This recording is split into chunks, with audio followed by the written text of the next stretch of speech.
Hey buddies, welcome to my channel current trends. ನಾನು Abhishek.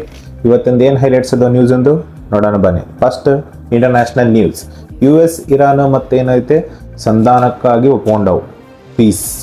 Okay, ಇಷ್ಟು ದಿವಸ ಅಂತೂ ನಾಯಿ ಗುದ್ದಾಡಿದ್ರೆ ಆ ಕಡೆ ಬಾಂಬ್ ಹಾಕಿ ಎಲ್ಲರೂ ಹದಿಗೇಡು ಸೈದವಾರ ಮಾಡಿ ಕಡೆಯಕ್ಕೆ ಏನು ಮಾಡ್ಯಾರ, ಪೀಸಿಗೆ ಅಪ್ರೂವಲ್ ಲೈಕ್ ಸಂಧಾನ ಮಾಡ್ಕೊಳಮಂತ ತೀರ್ಮಾನಕ್ಕೆ ಬಂದ.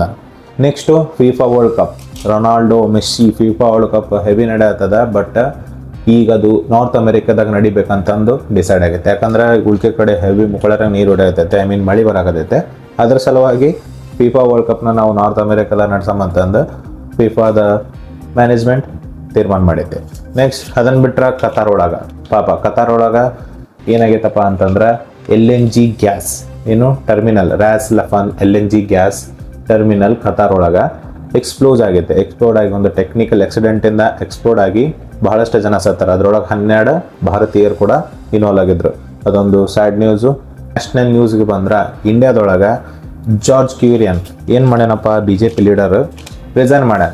ಯೂನಿಯನ್ ಮಿನಿಸ್ಟರ್ ಇದ್ರು, ಅವರು ರಿಸೈನ್ ಮಾಡ್ಯಾರ. ಸೊ ರಿಸೈನ್ ಮಾಡಿದ್ದಕ್ಕೆ ಅದನ್ನು ಪ್ರೆಸಿಡೆಂಟ್ ಮುರ್ಮು ಅವರು ಕೂಡ ಏನು ಮಾಡ್ಯಾರ, ಆ ರೆಸಿಗ್ನೇಷನ್ನ ಎಕ್ಸೆಪ್ಟ್ ಮಾಡ್ಯಾರ.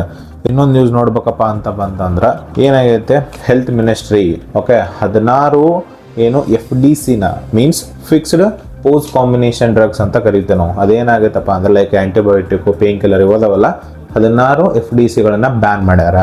ಎದಕ್ಕೆ ಬ್ಯಾನ್ ಮಾಡ್ಯಾರ ಅಂದ್ರೆ ಸೇಫ್ಟಿ ಸಮಾನ ತಲೆಗಿಟ್ಟುಕೊಂಡು ಮತ್ತು ಅವರ ಡ್ರಗ್ಸಿಗೆ ಸರಿಯಾಗಿ ಥೆರಪಟಿಕ್ ಜಸ್ಟಿಫಿಕೇಶನ್ ಕೊಟ್ಟಿಲ್ಲ. ಅಂದ್ರೆ ಅದಕ್ಕೆ ಜಸ್ಟಿಫೈ ಮಾಡಿಲ್ಲ, ಇದಕ್ಕೆ ಯೂಸು ಏನು ರಿಸ್ಕ್ ಫ್ಯಾಕ್ಟರ್ಸು ಏನೇನು ಪರಿಣಾಮ ಬೀಳುತ್ತಾ, ಅದರಿಂದ ಸೈಡ್ ಎಫೆಕ್ಟ್ಸ್ ಏನಾದ್ರು ಅಂತ ಸರಿಯಾಗಿ ಜಸ್ಟಿಫೈ ಮಾಡಿದ್ರೆ ಸೊ ಹೆಲ್ತ್ ಮಿನಿಸ್ಟರ್ ಎಲ್ಲ ಮಾಡುತ್ತಾ. ಅವ್ರು ಅಂಥದ್ದೇನೂ ಮಾಡಿಲ್ಲ, ಅದಕ್ಕೆ ಹೋಯ್ಕೊಂತವ್ರಂತ ಬ್ಯಾನ್ ಮಾಡಿಬಿಟ್ರು.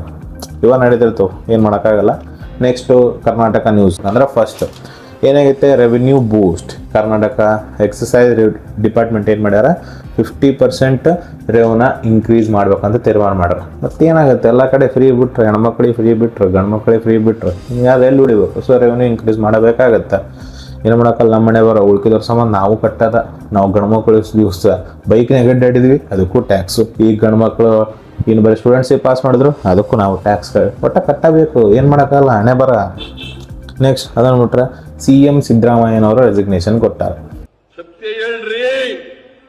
ಓಕೆ, ಅವರ ರಿಸೈನ್ ಮಾಡಿದ್ದಕ್ಕೆ ನಮ್ಮ DKC ಸಾಹೇಬ್ರು ಏನು ಮಾಡ್ಯಾರ, ಸೊ ಹೊಸದು ಒಂದು ತಮ್ಮ ಚರಿತ್ರೆ ಅಂದ್ರೆ ತಮ್ಮ ಪೂರ್ತಿ ಕಂಪ್ಲೀಟ್ ಟ್ರಾನ್ಸಿಷನ್ ಮಾಡಾಕ್ಬಿಟ್ಟಾರ. ಆ್ಯಂಡ್ ಸ್ಪೋರ್ಟ್ ನ್ಯೂಸಿಗಂತ ಬಂದ್ರೆ ಈಗಂತೂ ಎಲ್ಲ ಕಡೆ ಕರ್ನಾಟಕ ಏನು ನ್ಯೂಸ್ ಒಳಗೆ ಬರೀ ಕ್ರಿಕೆಟಿಂದ ತುಂಬಿಟ್ಟಿದೆ. ಕ್ರಿಕೆಟಿದ ಹೆವಿ ಐತೆ, ಅದನ್ನ ಡಾಮಿನೆಂಟ್ ಐತೆ.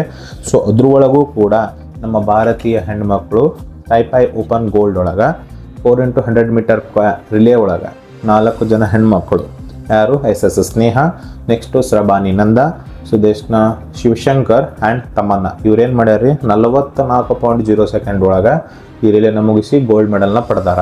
ಇದೊಂದು ಹೆಮ್ಮೆ. ಇವು ನ್ಯೂಸ್ ಎಲ್ಲೂ ಬರೋದಲ್ಲ, ಇದು ಸಣ್ಣ ಒಂದು ಪೇಪರ್ ಒಳಗೆ ಸೈಡ್ ಮೂಲಿಗೆ ಎಲ್ಲ ಅಂತ ನ್ಯೂಸ್ ಒಳಗೆ ಲಾಸ್ಟಿಗೆ ಅಂತ ಕಷ್ಟ ಬರ್ತವೆ ಸೋಷಿಯಲ್ ಮೀಡಿಯಾ. ಏನೋ ಎಲ್ಲಾಗಿತ್ತು, ನಮ್ಮ ಜಗತ್ತೆಲ್ಲಿ ಬರುತ್ತೋ ಗೊತ್ತಿಲ್ಲ. ಹಾಕೊಳಗೆ ಮನ್ಪ್ರೀತ್ ಸಿಂಗ್ ಏನು ಮಾಡ್ಯಾರ್ರಿ, ಒಂದು ಹಿಸ್ಟ್ರಿ ಕ್ರಿಯೇಟ್ ಮಾಡ್ಯಾರ. ಲಿಜೆಂಡ್ರಿ ಕ್ಯಾಪ್ಟನ್ ಇದ್ರಲ್ಲ ದಿಲೀಪ್ ಟರ್ಕಿಸ್, ಅವ್ರ ರೆಕಾರ್ಡ್ ಅಂದ್ರೆ 412 ಇಂಟರ್ನ್ಯಾಷನಲ್ನ ಅಪಿಯರೆನ್ಸ್ ಫಾರ್ ಇಂಡಿಯಾ ಆಗಿ ಪ್ರೆಸೆಂಟ್ ಮಾಡಿದ್ರು. ಅವ್ರ ರೆಕಾರ್ಡ್ನ ಮನ್ಪ್ರೀತ್ ಸಿಂಗ್ ಅವರು ಮುರಿದಾರ. ಓಕೆ, ಈ ಥರ ನಾವು ನೋಡ್ತಿರ್ಬೇಕು. ಇಂಡಿಯಾದ mainly hockey is the national sports ನಮ್ಮ ಇಂಡಿಯಾದ. ಬಟ್ ಅದನ್ನು ಯಾರು ನೋಡಲ್ಲ, ಲೈಕ್ ನೋಡೋದು ದೂರ ಇತ್ತು, ಎಲ್ಲಿ ನ್ಯೂಸ್ ಸಮಯಕ್ಕೆ ಬರೋದಿಲ್ಲ. ಮತ್ತು ಇದಾಯಿತು ಇವತ್ತಿಂದ ಇಷ್ಟು ನ್ಯೂಸಿದ ಹೈಲೈಟ್ಸು. ಮತ್ತು ನಾಳೆ ಸಿಗ್ತೀನಿ. Like, share and follow for this kind of information current trends. Thank you. ಮತ್ತೆ ಸಿಗಮ್ರಿ.